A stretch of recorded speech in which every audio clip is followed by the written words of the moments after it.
Welcome to the Entrepreneurial Musician with Andrew Hitz, a podcast from the Pedal Note Media Podcast Network featuring interviews with the best and brightest entrepreneurs and innovators in the music business. Today's episode features Jeff Nelsen, professor at the Jacobs School of Music at Indiana University. Jeff is the former horn player for the Canadian Brass, has played with over 20 orchestras all around the world, and is the founder of Fearless Performance, a fascinating method for mastering the mental process of performance. He tells us all about it next. Hello and welcome to the latest episode of the Entrepreneurial Musician. I am your host, Andrew Hitz, and I am joined by Mr. Jeff Nelsen. How are you doing this evening, Jeff? Great, Andrew. How you doing? I'm doing fantastic. Really, really great to have you on here. Jeff has a bio that would take me about 20 minutes to read without repeating myself. It's really how many pages is your CV? Well, it's 10 words long. I didn't know you were that slow of a reader, actually.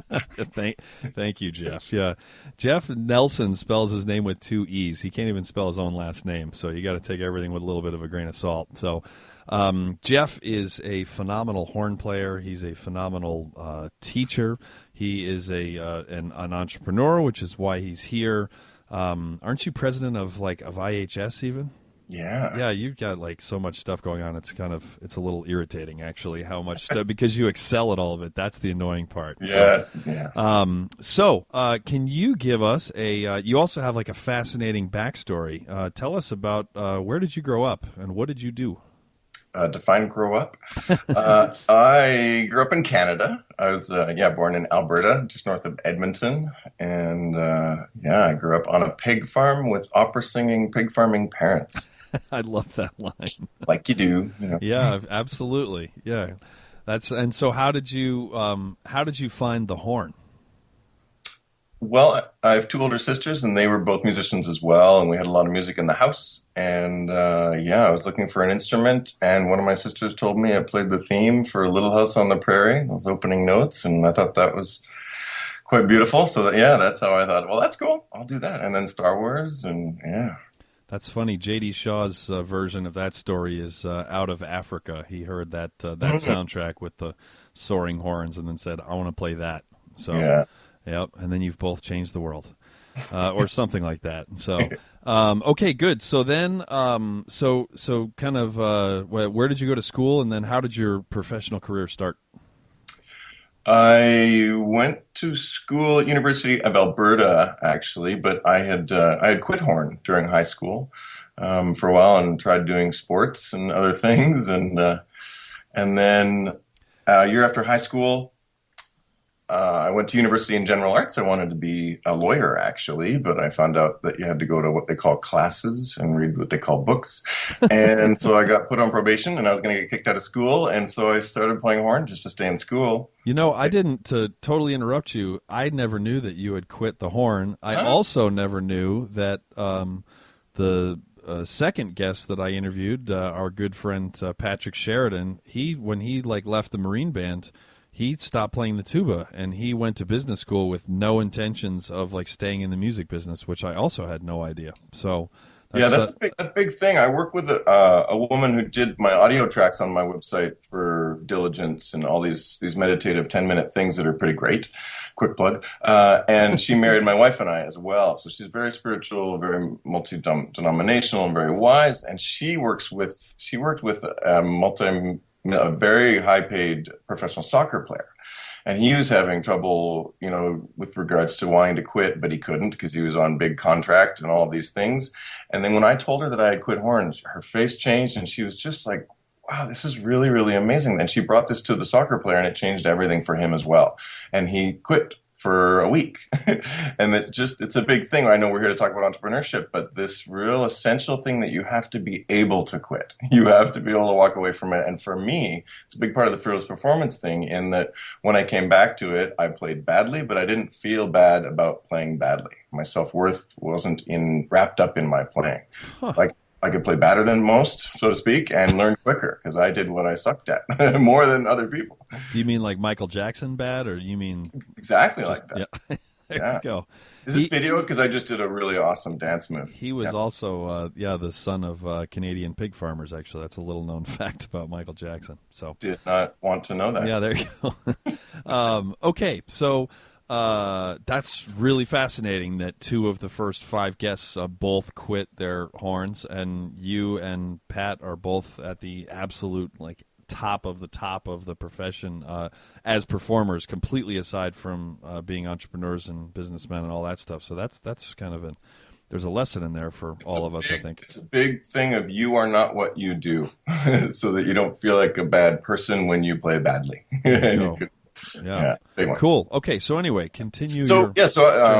My second year, I started playing horn again, and even there, I just wasn't really into it. I was going to quit again and become a teacher, ironically, as I am one now, and everything. And my sister, who was at McGill, she's a bassoonist, and she told me that I needed to audition for McGill, and I did, and I got in. So I went to McGill, and then in my third year there, I won an audition for Fourth Horn in Winnipeg. That was my first gig, and there was a few moments along the way there that really got me to decide to figure out how good can I really be? There's some stories there we can.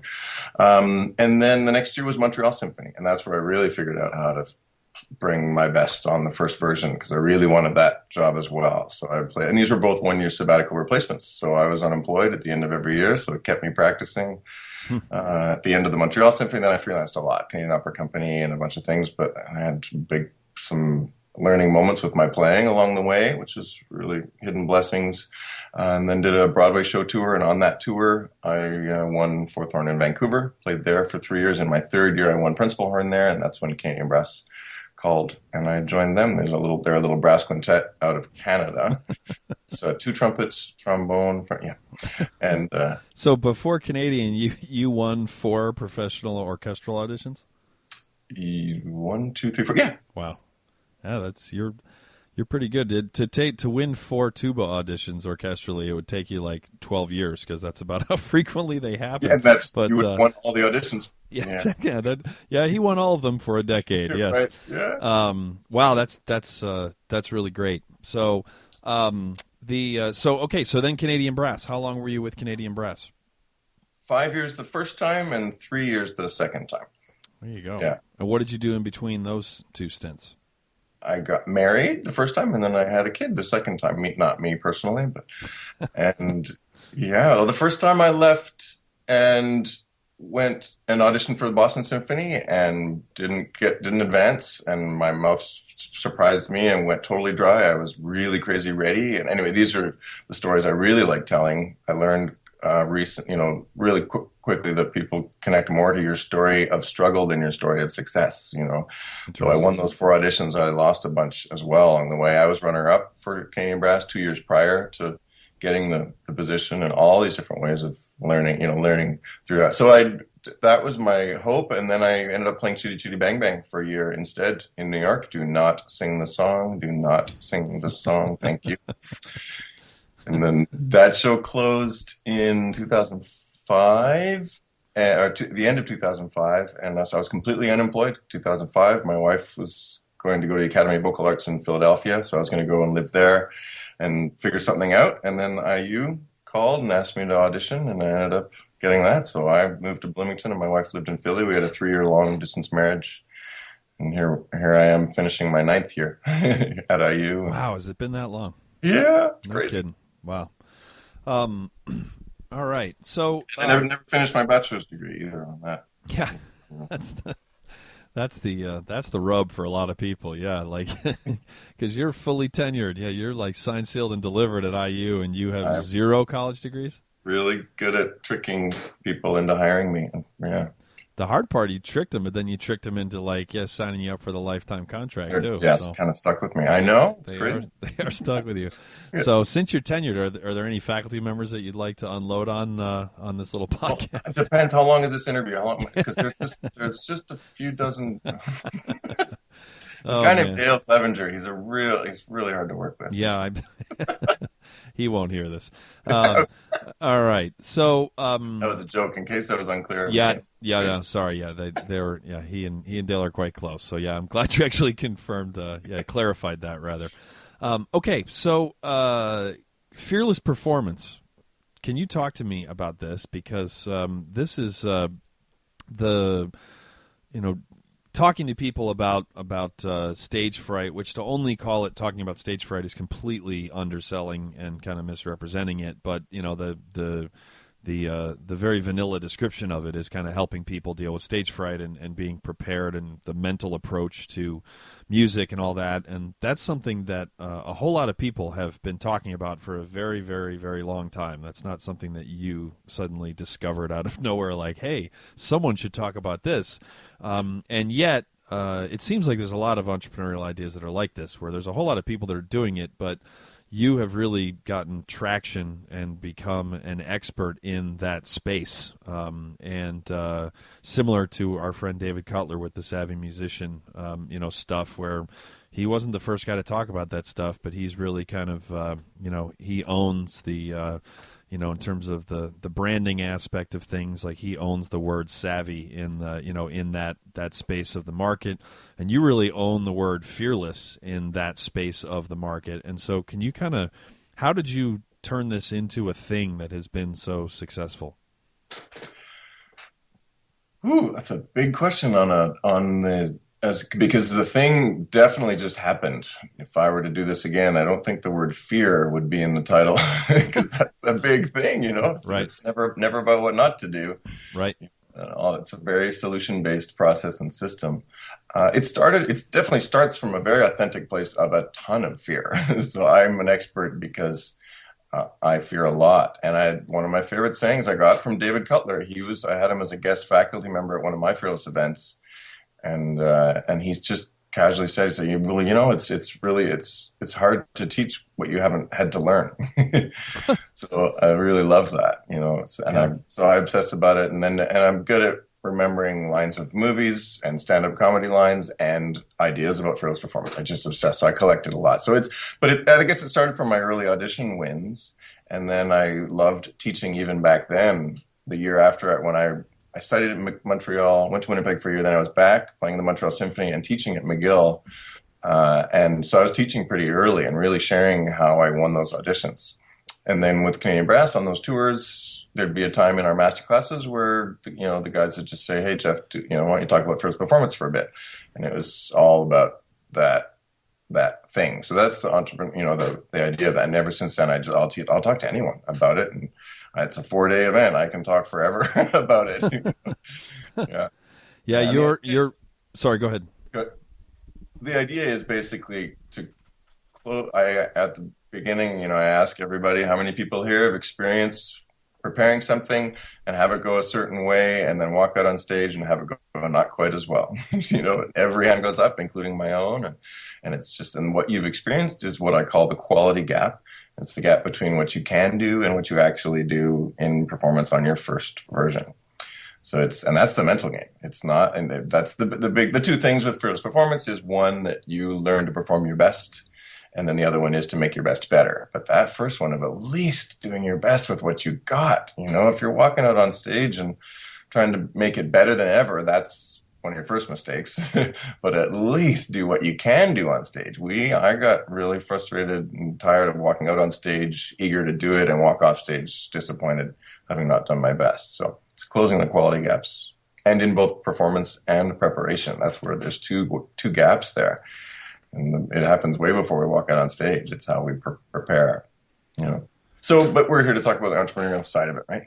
Yeah. Well, yes, but I think that the fearless thing goes for being an entrepreneur. It goes for being a freelancer. It goes for being a horn player. It goes for being a conductor. I'm guessing it goes for, taking a job interview to be an electrical engineer at IBM. It's got all the same stuff. Dating too, it's performance is everywhere, and every time I'd say you are engaged in performance when what you are doing matters.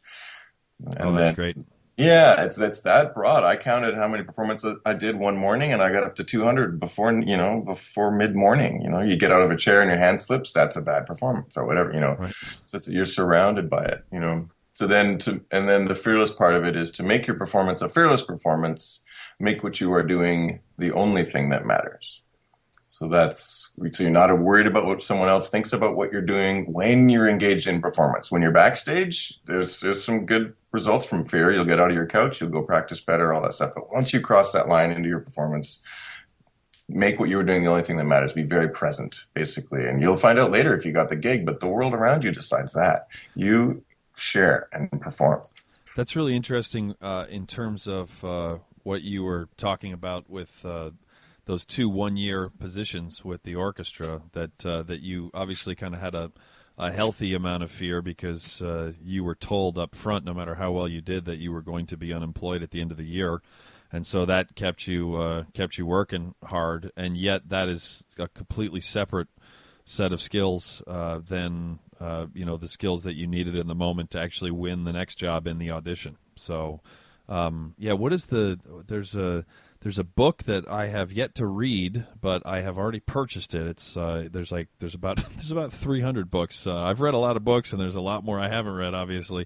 But it's something like the skills that got you here are not the ones that are gonna keep you here, something like that. And it's a business book that I'm kind of butchering, but the title. But yeah, exactly. I'll put it in the show notes. How's that? Like when I look it up, I think Lance Leduc is who recommended it to me, but just talking about like being an entrepreneur and having an idea and kind of an idea for a product or a service that the world needs, that is not the same skills as once the Fearless Performance thing is up and running, actually maintaining it and keeping it either going, maintaining, or going forward is not the same skill set as thinking it up in the first place. So yeah, big time. Yeah. I think that in my opinion, one thing I heard that you said that kind of struck me was that you said that that you can talk to anybody about this, and I think that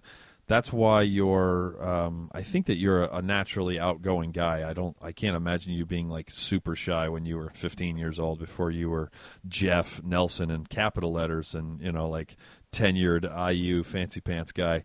I was actually very shy. Were you really? Very shy. There was a hallway in high school I wouldn't walk down. Those were the cool kids. Really hard to meet girls, and yep, very shy. The horn didn't just naturally get you into the cool kid club?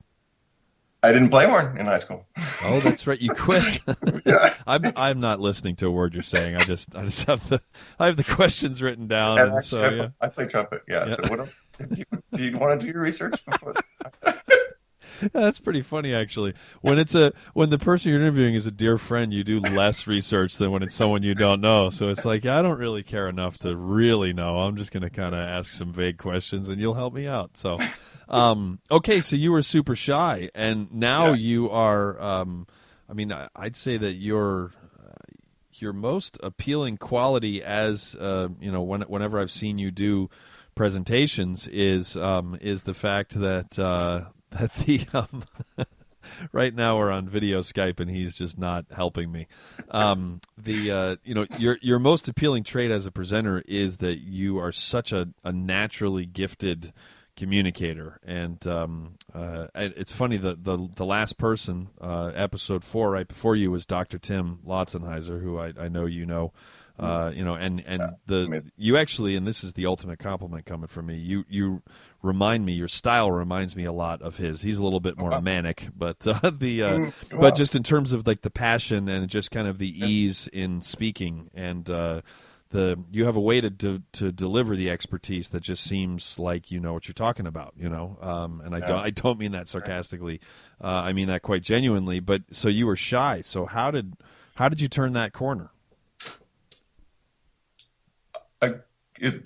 The Fearless Performance stuff really always comes to mind when I talk about it, because when you say naturally gifted, it's not that natural, and it's a real thing that I've had to obsess about at first, because I was single till I was 34, so a long time. I right. Figure out how to meet people, and I really wanted to, because I liked people, but I was so one of the big I guess things that helped me turn the corner was if I would realize something that I knew was not great for me to be doing, I would call it the worst thing possible so that I did the opposite. So if I caught myself being shy, I'd say, hey, Jeff, get over yourself. You're making it about yourself and what people think about you. Get over yourself and send it the other way. Send the energy outward. And how was your day today? Right. And really get out there and do the opposite. So, and I remember I'm often reminded of my dad too, who actually yesterday was the 6th year anniversary of losing him. Oh man, to Alzheimer's. And yeah, it was oof.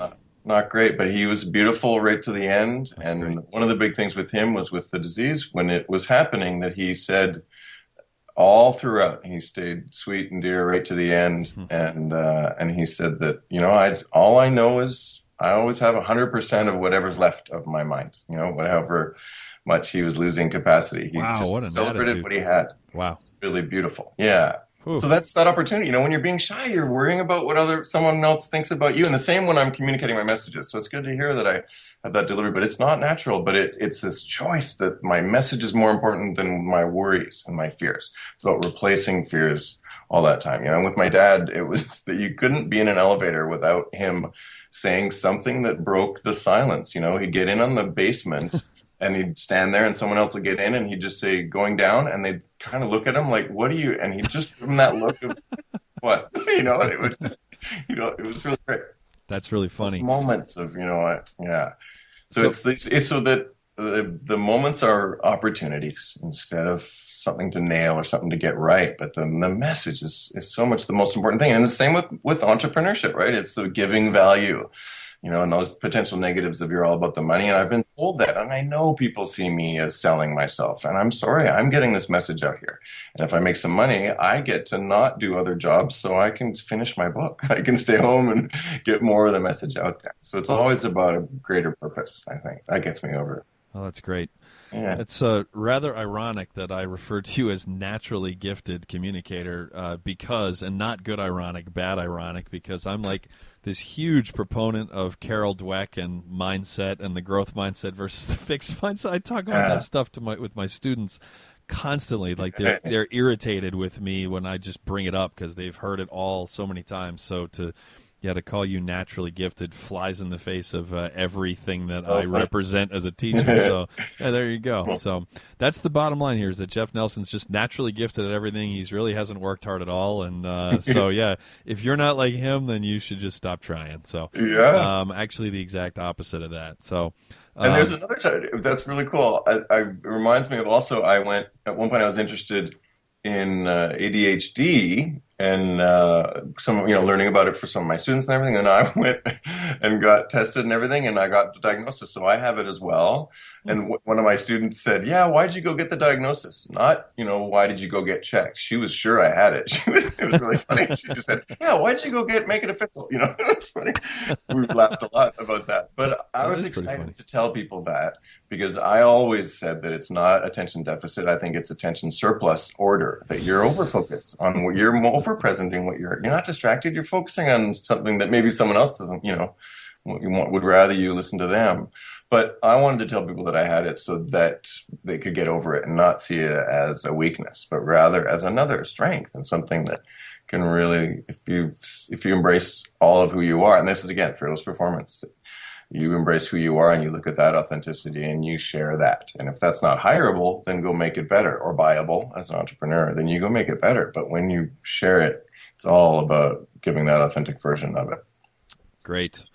So can you talk about an instance that you have applied the principles of fearless performance to the business side of your career?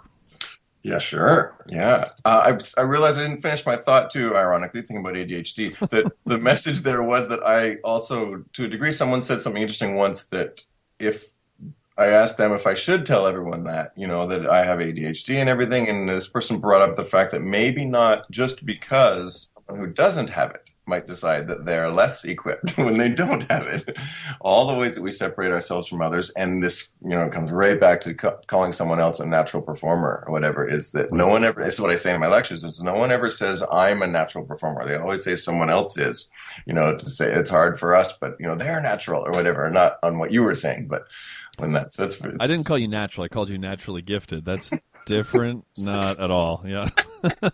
Yeah, no, you're right. The first time that I was in fourth grade. I'd been playing for 2 months or 3 months or whatever, and my band director at the time made me play a Christmas Carol in front of the entire fourth grade, and then fifth grade, I was made to play a solo with piano in front of the entire. There's actually a photograph of that. I'm rocking white socks with brown shoes and navy blue pants, and but in front of the entire elementary school, and I don't remember how it went. I just know that you're right, that people who end up getting good at performance, not that I don't have my moments, that's for sure, but as you know, you do anything thousands of times and you end up getting good at it, or else people stop offering you money to do it. That kind of usually ends up sorting itself out. But there's nothing naturally gifted about it. So anyway, so the how have you applied the principles of fearless performance to a business or entrepreneurial type of a situation or decision? I think a lot of it goes into putting yourself out there, right? And to invest in the message rather than the returns. And there's a ton of fears in me of what other people think about me. And I think that's natural for all of us to want to be liked and want to provide for your family and succeed both financially and career-wise and everything. But that if you just stay on that's what my newsletter was about this week, was to stay on, trust the process, stay in there and build week by week, day by day, rung by rung. And so I've been trying to fearlessly invest in the message and put it out there in as many ways as possible. I learned a lot of that by being in the Canadian Brass, that it's a real group of self-promotion and saying it, and it will be true. And if you say it enough times, the message gets better and clearer, and more people see it and trust that they will get value from it. And that's the real selling point, not what you say, but that they can experience it as well and take something from it. So that's what I'm fearlessly investing in, instead of fearing selling myself. Because by definition, we are selling ourselves as. Absolutely. Yeah, that's actually I talk a lot about marketing to my students and in presentations and stuff, and a common marketing term is, what is your point of differentiation? Why am I going to hire you to talk about this rather than this woman or this guy, or for you to play this rather than her or him or whatever. But there's a whole lot of musicians, both just people who play, and I don't say just play in any kind of a derogatory fashion at all. If you want to be an entrepreneur, good for you. If you don't, good for you. It's hard work. So it's not something you should just kind of haphazardly, just kind of, waltz into. But that a lot of musicians struggle with selling themselves, and you talked about how some people view you as selling yourself, and it's well, yeah, hello, welcome to the business world. You're selling yourself. You charge way too few dollars, in my opinion, for the seminars that you put on, because of the value that they deliver. But it's that's a great point of differentiation. Is the point I'm roundabout making, is that if you're a musician and you can get comfortable with selling yourself, and you also touched on this a little while back, was that I think that there's a stigma for a lot of us about selling ourselves, because we kind of get the feeling of the stereotypical car salesman. There are a lot of very honest salesmen and saleswomen, but the stereotypical one who is literally just trying to separate you from as much of your money as they possibly can, and they don't care whether it's the right car or not the right car for you at all. They just figure out how high can they get that monthly payment, and then that's what they go with. Is that you're providing a value for these people. So you're not just trying to, and that's when you're talking about trusting the process, right? And that's that's a great point of differentiation. It sounds like you have gotten comfortable with selling yourself. Were there any advice that you can give to musicians or musical entrepreneurs in terms of getting comfortable with selling themselves? Yeah, I do a lot of wordsmithing but it's pretty detailed word choice, I call it. When someone in a horn lesson says, "Well, my low range sucks," or I can't play low, and I'm like, "Well, maybe don't decide you can't play low because now it's true, right? Say I could have more ease in the low range, I could play better in the low range."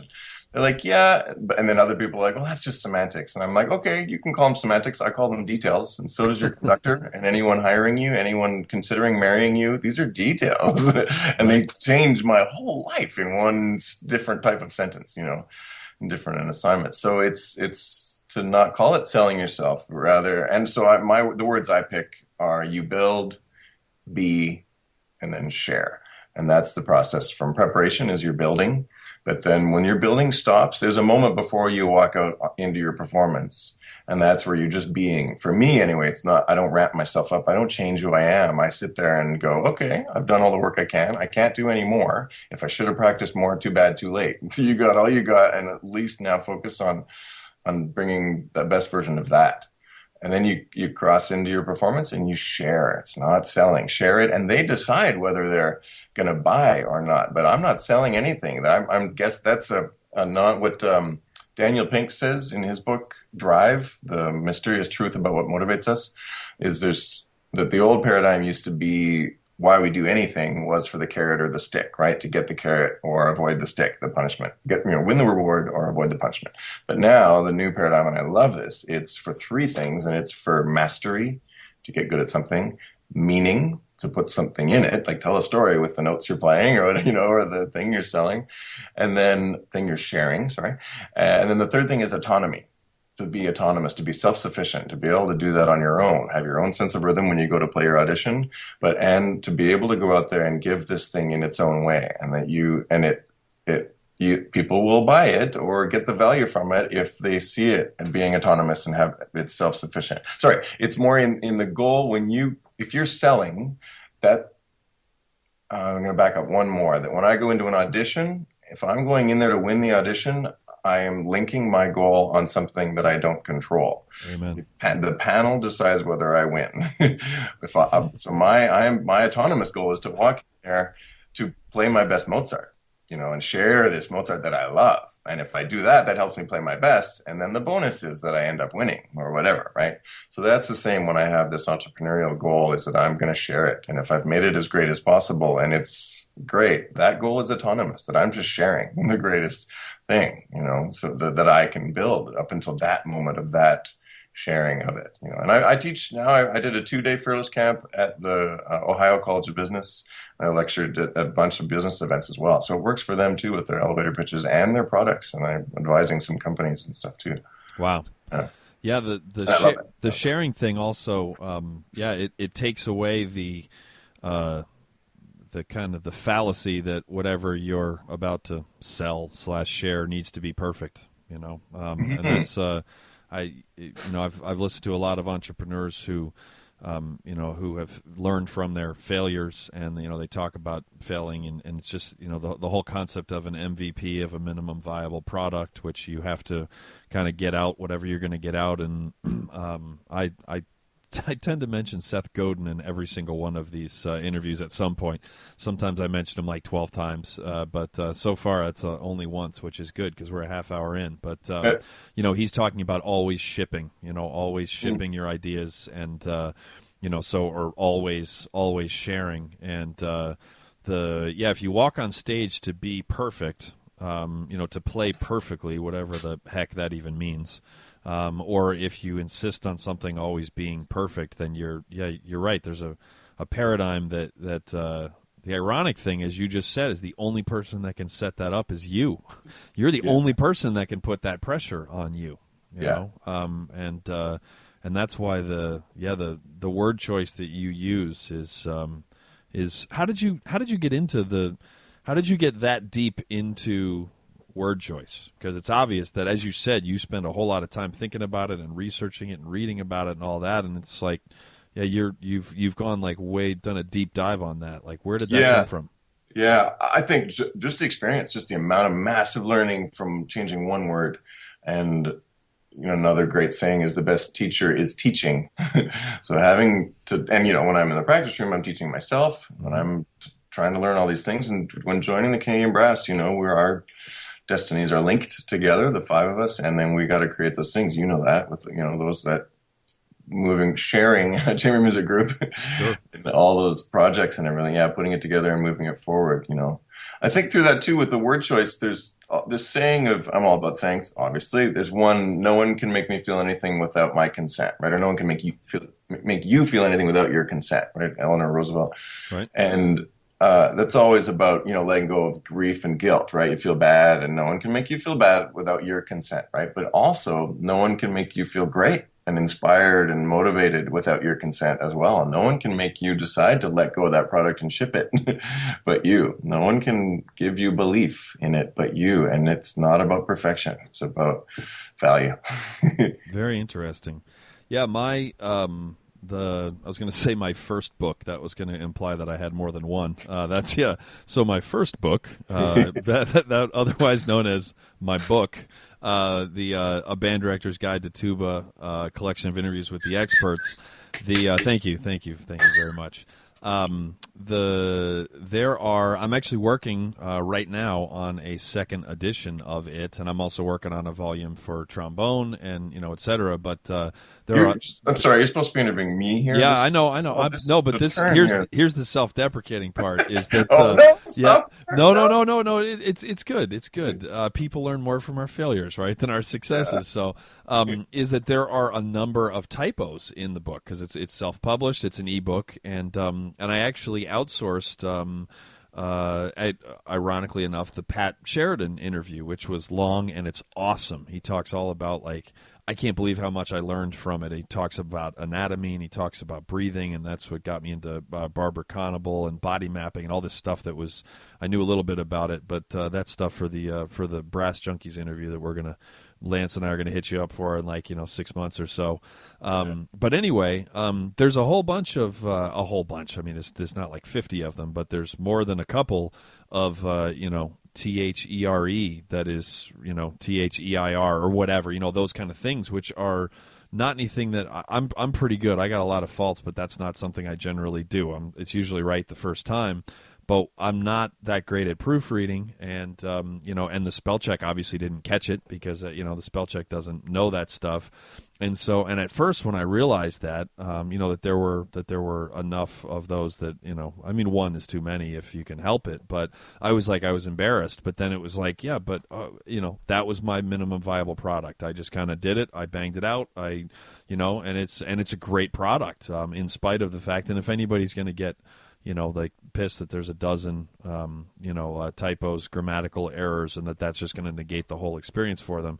I have no control over that whatsoever. So, but 20-year-old me would not be thinking that way, and I still cringe a little bit when I think about it, and I'm fixing it and adding just a little bit of more content so that I can just kind of, I can right the wrong. But yeah, that was the thing came out 3 years ago. I mean, you gotta ship, and babies happen, and you leave quintets, and there's all this other stuff. It's and so it's been out there for a few years, and yeah, it's fine, because I say it's fine, and if it's not fine, it's because I said it's not fine. And you choose that often. Still 3 years in, you still at times, I catch myself with my TED Talk, 2011. People say, I loved your TED Talk. And I got an email today from David Griffin, fourth horn in Chicago. We played together in Montreal Symphony. And he just watched the TED Talk and he loved it. And I started typing. And ironically, I'm really nervous during that, and I'm, no, Jeff, say thank you and bite the crap out of your tongue. And thanks. I'm glad you enjoyed it. I'm glad you're deaf and that you didn't hear all my mistakes or whatever, get over yourself and make that moment about that. And for our listeners, that's really important is to hear that. That doesn't stop. But now what? So I say a lot really often. The title of my second book, when I finish my first book, will be You're Right, Now What? You're right about typos, but now what? What are you going to do about it? Are you going to spend less time with your kid and go fix those things and all that? Or are you going to say, yep, here it is. Here's my best version from then. I'm doing my best tomorrow too. Yeah, it's kind of an old adage in the business world that if you're not embarrassed, which is probably a word you wouldn't choose to use, but how I usually hear it put is that if you're not embarrassed by the first iteration of an idea that you ship, then you waited way too long to ship it. Ooh, nice. Yeah, Love it. that you need to get it out because and you hear about you hear about entrepreneurial companies, new companies that get venture capital and that kind of thing that are trying to build a product or whatever, and when you hear the failures, and by the way, you end up hearing in detail about the failures from people just like yourself who end up succeeding and then sharing about the failures, because the people that fail and then just end up going to work in a cubicle, which is not bad, but if that's not what you want to do, then that is bad. Playing horn in the symphony, if that's not what you want to do, is bad. If that's not what you want to do, but you hear them talk about how they waited too long, like to a man and a woman. You hear them all talk about how they waited too long and they got bogged down in the details. And there can be that same kind of paralysis with the entrepreneurial side of music, but also with the performance side of music. And I think that's why you've been so successful. The fearless thing it really taps into, it's about humanity. It's about, it's about living. It's like you could call yourself a life coach almost. Yeah, yeah, and I love it. And that's the big thing, the big evolution through the events are people show up to want to learn, and for the business events and, the music ones, that they show up wanting to learn how to play their instrument better, and blow them away or be able to impress somebody. And then I get them making stories and putting, real visualizations and dramas and feelings to the notes and the music and everything. But then the last day we go around and we talk about what was learned, and it was that they learn that who they are is what they end up sharing when they perform. And they're sharing of themselves and everything they are. I have one slide that is, the great performers in the world stand on stage shouting, "This is who I am." And so do the not so great performers. Every time we perform, we're sharing who we are. How much time did we make to get enough sleep the night before and drink enough water and say to your girlfriend backstage, "Sorry, it's probably my fault. I know you're upset. Can I talk to you after? Because I got, and then let go of that and go out there and play your music, focus on that, and know that then you'll go tend to your relationship and make apologies because we're probably the ones that made the mistake. Yeah, learn all that kind of stuff. So the three guiding principles for fearless performance that I really love are learn, love well, and let go. And that's been a real guide through any moment in my life, basically, is what can I learn from this, and then I'm basically learning either what can I love well or what can I let go. It's one or the other, And you love yourself well, you love what you're trying to share, and you love what value it gives, or you let go. I tell a story of a lot of approach to life. Fear and performance and all of this, fear is a real form of control, right? You're walking into performance not sure of what's going to happen. A lot of people live life standing in that river of life, wanting to control everything and hold their arms in the water and catch everything as it goes by and just control it all. Know who likes them, who doesn't like them, how to make that person like them, all this crazy control stuff. But I'd rather lift my arms up, let the river flow by, and keep what I want. Little rubber ducky. Ooh, okay, I'll keep that. Ooh, a stinky sock. Ooh, this guy that's yelling. Hey, do you need a hug? No. Okay, cool. I'll let you go. You'll come around again. I'll see you again. Just and be in there. I heard a great saying from a business student, MBA student at the Kelly Business School, and her athletic coach. This is his saying, and it was find focus in the chaos. Wow. That implies that there is chaos. Deciding, oh no, there's chaos. That's the mistake. Oh, chaos is coming.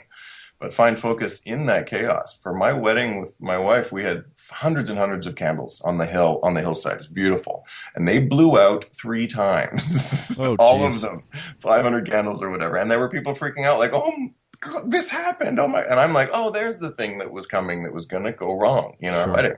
And wasn't surprised by the chaos. It was how to figure it out. At my wedding, the DJ showed up 2.5 hours late, something like that, and so he was not there to.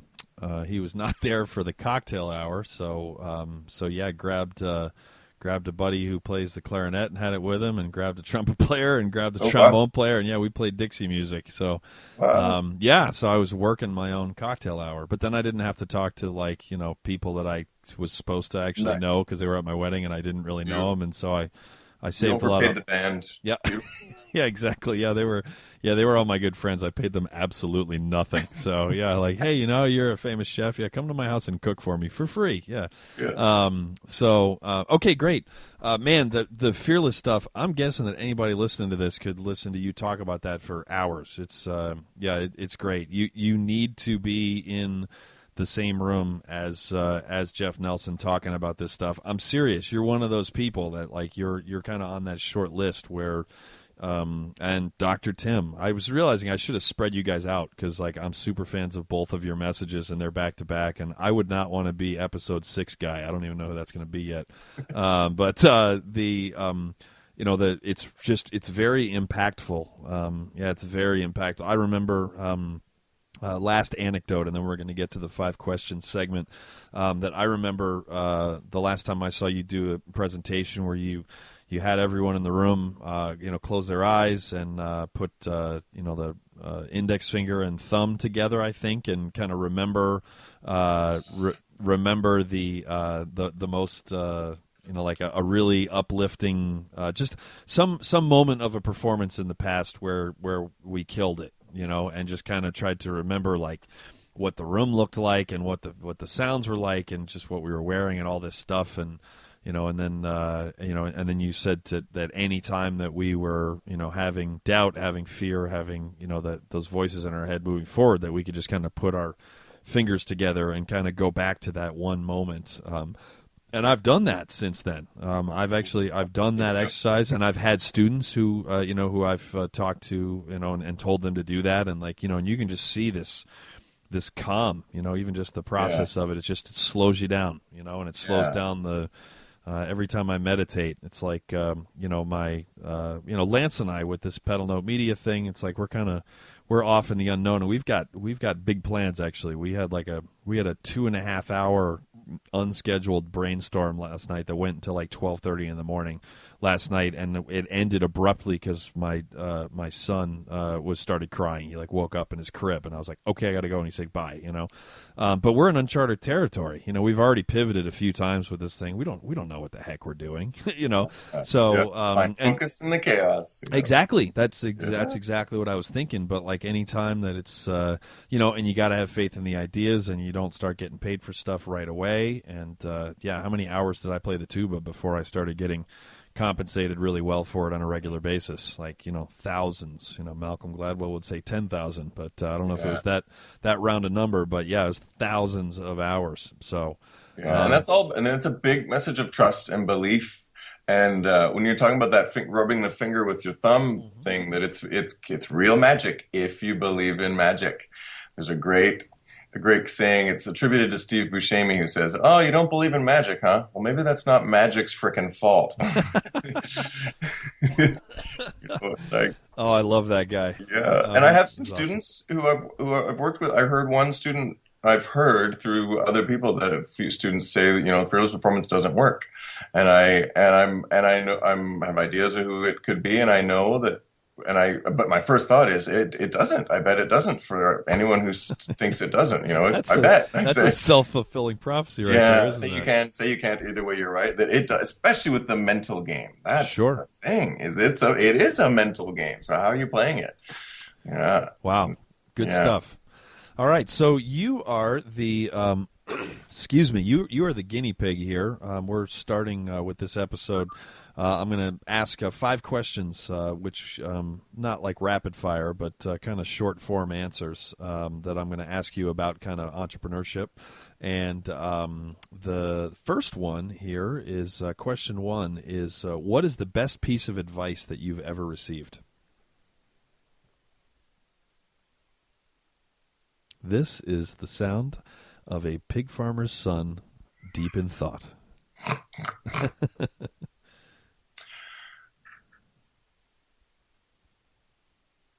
So I'm just overloaded with great ideas. The learn, love, well, let go is I've received. Can I come back to that one?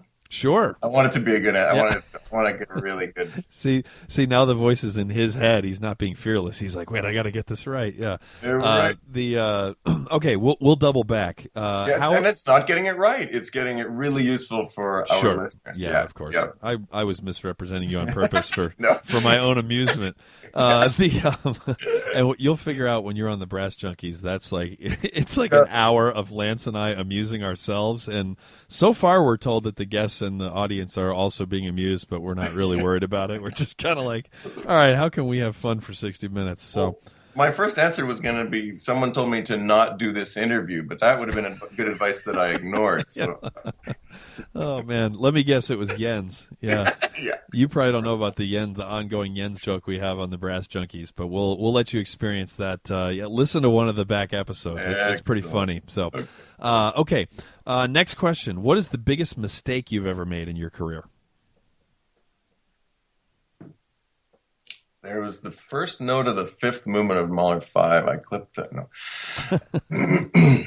To give you a second to think, actually, we were with Boston Brass. I was playing JD's arrangement of the Largo from the New World Symphony, and the concert was being recorded. It wasn't being like broadcast live on the spot, but it was being recorded for a live recording for NPR, and I cracked the you know what out of the first note of the first chorale. I mean, like doozer, and it was right in the middle of the staff, so it was like, I think that E/D that I played at one time is still echoing in that church. So yeah, that was a doozer, and that was when I was young in my career too. I wanted to throw my tuba into the audience because I was like, I was not happy. So, but anyway, so what's the biggest mistake you've ever made in your career? Yeah, I guess the problem I'm having with answering this is the biggest mistakes I made. Sure. So many, What is a big one? Yeah, and then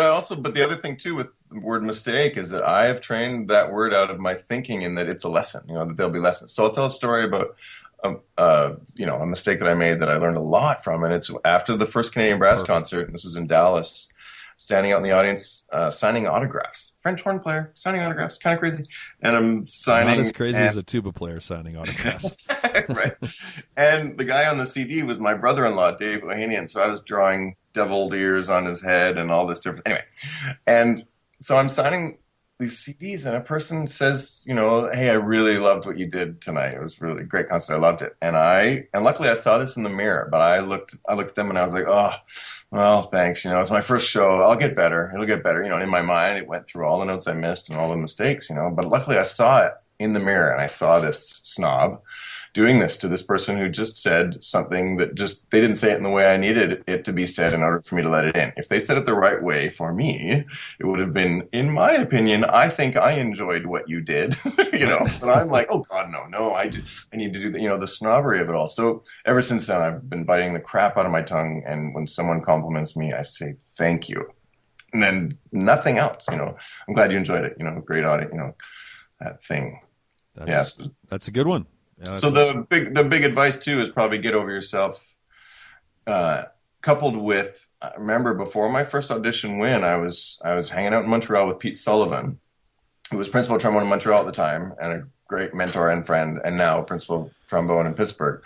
But he just at one point kind of in the middle of a sentence, we're talking about stuff, and I was in my third year of university, just following the plan as a student, getting through, going to get the degree. And he's like, don't you want to, and he got pissed, he was like, don't you want to see how good you can get? And I was just like, the joking stopped and the fun, and I'll never forget that moment. And it was like, wow, you know what? I do. Yeah, why don't I go do that? 2 months of 6 a.m. every day and figured it out. And that was great advice. That's awesome. That reminds me of a Kenton gig at Christmas time that you may very well have been on. I was talking to Scott Hartman, who was one of my mentors as a kid, studying with Empire Brass at Tanglewood, and I was telling him about how when I was at ASU in graduate school that Sam Palafian, my teacher, then had warm-up class at 7:15 a.m. every day, or Monday through Friday rather, and that when I started to get up for that, which was a voluntary class, and I did it 5 days a week, no questions asked, no matter what, that my playing absolutely exploded, and like a good mentor, he said, cool, and then he said, do you still do that? And and I said nope, and he was like, well, why on earth would you? You're so excited, you're telling me how great it was. Why did you stop? I was like, yeah, that's a good question, sir. So, Yeah. Yep. And the quote on that is, for both of us, I think, because I'm going to do that. Okay, let's both do that. Is good enough is the enemy of great. Yeah, amen to At that. any level, that. Yeah. Yep. Okay, third question. What is a business or entrepreneurial book that you'd recommend to musical entrepreneurs? The Charge, Activating the 10 Human Drives That Make You Feel Alive by Brendan Burchard. Cool. I don't know that book, but that sounds awesome. He's amazing. Do you know him at all? I do not. Brendan Burchard, Burchard. He's got a free YouTube channel with mind-blowing advice. This guy, I've done 2 of his seminars. Great. And he's incredible. And he's worked with Tony Robbins and presidents, and it's all about value and all about the first one I went to was Experts Academy, and the book connected to that one is The Millionaire Messenger. And it's 10 different ways to get your message out there through webinars and through all these things, podcasts even. Yeah, crazy stuff. And really, really well. He reads, I think he's read a book a week for the last 15 years. Wow. So when he opens his mouth, he cuts a wide swath. He's big brain and fantastic. So yeah, check out his YouTube channel.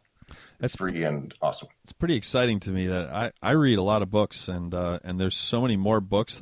This guy I've never even heard of. There's so much out there that is there's just so much knowledge. And a little plug, there's certainly not advertising with me, but Audible is really, really great. Now that I have a 13-month-old son, it's I'm not exactly curling up by the fire, to smoke my pipe and to read by firelight. But Audible, whether I'm driving to teach or whatever, listening to books, I plow through them on there. So yeah, that's great. Good. I'm going to pick that up right away. Okay. Number 4, what is the one entrepreneurial skill that every college music major should graduate with?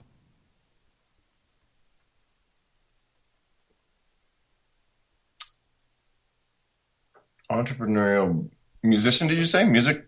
Yeah, every college music major. Yep. David Cutler says, if you don't have a website, you're invisible. I love that. That's love that quote.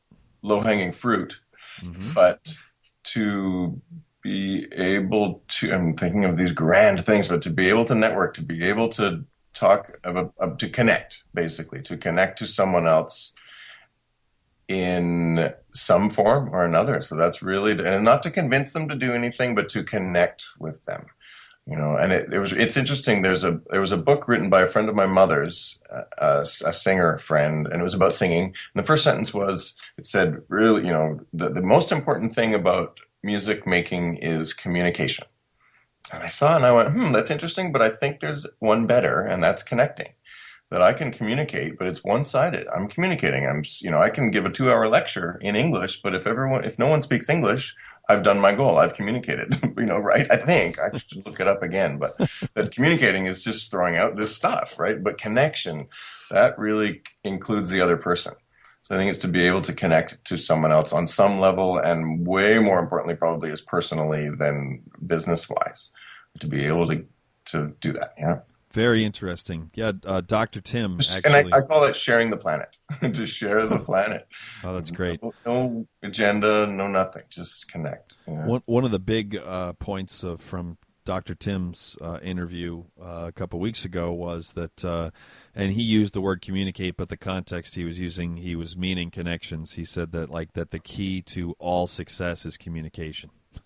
Is what he said, which was kind of, and then he, of course, he expanded on that. He's Yeah, I could listen to that guy talk for hours as well. Yeah. So, okay, and last, the networking thing. I wanted to plug another book, Never Eat Alone, and I can't remember the name of the author. It starts with an F, the last name, but that's a really great book about networking with some not just talking about how important it is, but some actually concrete ideas as to how you can go about it.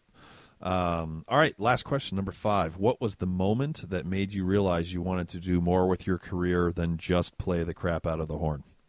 I.e., when did you decide that you wanted to, that you had it in you to kind of create this whole program, et cetera? Not necessarily the specific idea, but, when did you realize you wanted to become an entrepreneur?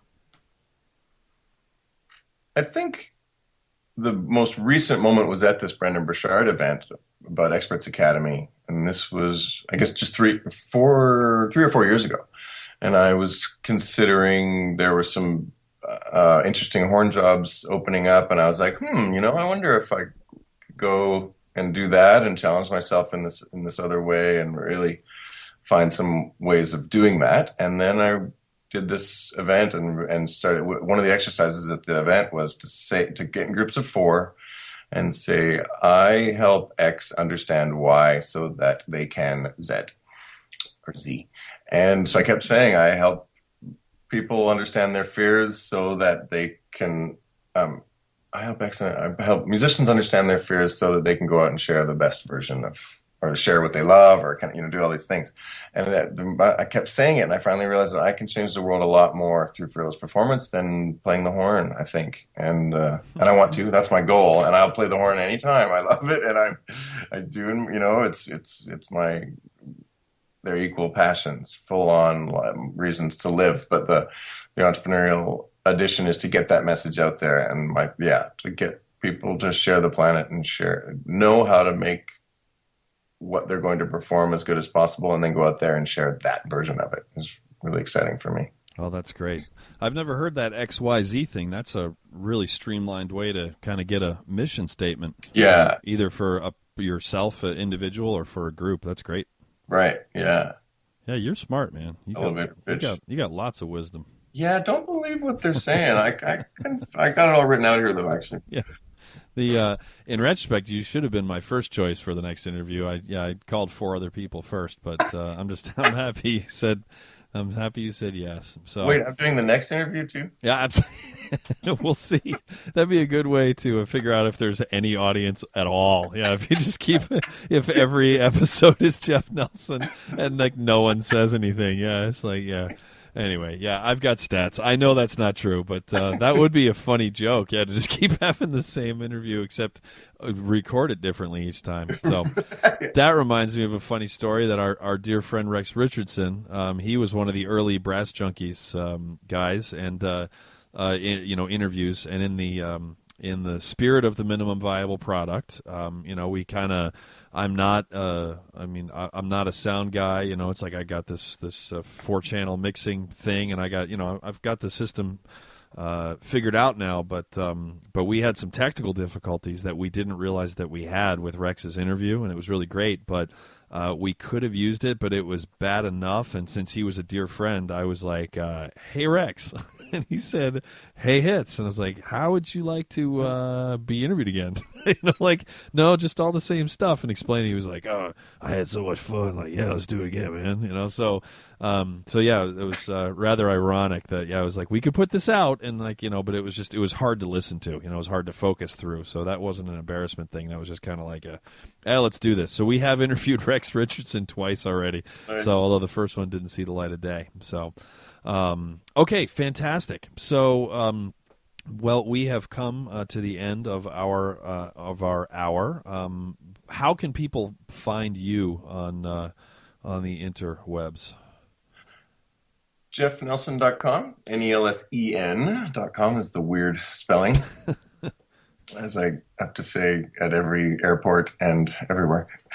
And yeah, I have a newsletter as well that I've been writing weekly for 11 months. The newsletter is really, really, really good. Yeah, it's fantastic. It's completely free, and you were talking about providing value for people. That's I've signed up for a lot of newsletters, and I haven't signed up for any that I don't want, but there's a few that I like go out of my way to open every time that they come to my inbox, and yours is absolutely one of them. So, oh wow, yeah. cool, man. Thank you very much. Yeah, and it's been a real process to learn about my writing, and everyone is way too long, and I cut half of it out, and then take 5 of the 9 ideas out, and so it's been good. And speaking of newsletters, if you go to andrewhitz.com, you can sign up for my newsletter, and I've got a 5 questions feature there with a different guest artist every month, and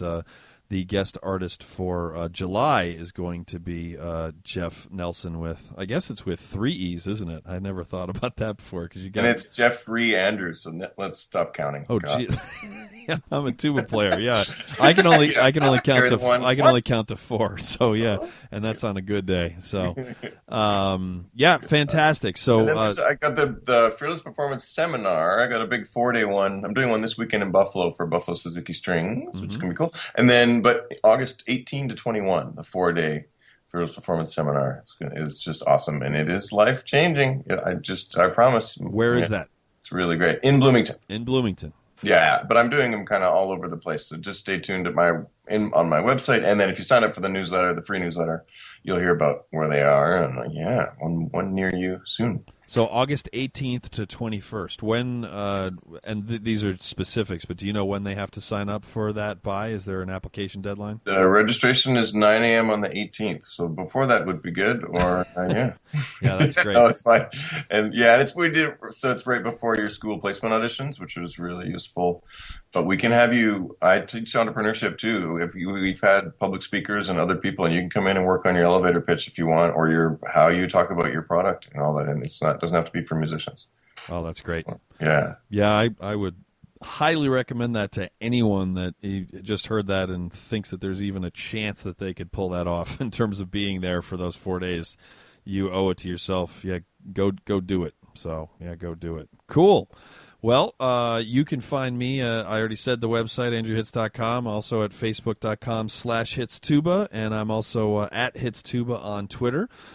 Jeff, you have been a wonderful guest. Thank you so much for your time and for thanks for having me. Sharing your expertise and, more importantly, your passion for all of this stuff. It's pretty obvious, and I think that's why so many of us are convinced that you've got some answers that we can find useful. So yeah, thank you. You too, Andrew. Incredible that you're doing this. It's a mountain of work that you're doing to put this out for us. And thank you. It's so important today.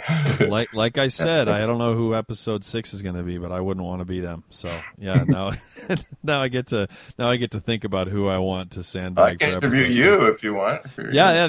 That's perfect. So yeah, good.